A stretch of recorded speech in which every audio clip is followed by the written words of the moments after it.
冰箱为什么能制冷？让我们先来做个小实验，了解一下水蒸气是什么意思。水蒸气对我们了解冰箱是怎么工作的非常重要。刚才大家对着冰块吹气，看到从冰块上冒起来的白色的烟吗？那就是水蒸气凝结在一起的样子。用手试试看，你会感觉到水蒸气是凉凉的，那是因为它把周围的空气也变凉了。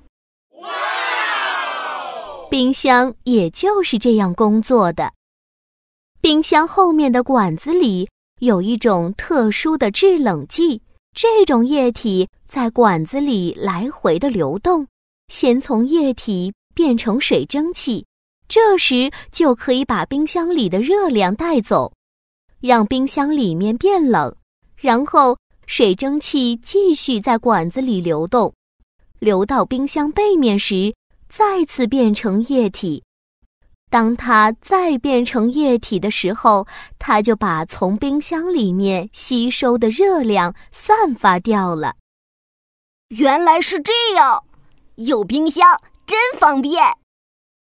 接下来，老师会拿酒精棉球给大家擦擦手，大家一起把酒精吹干。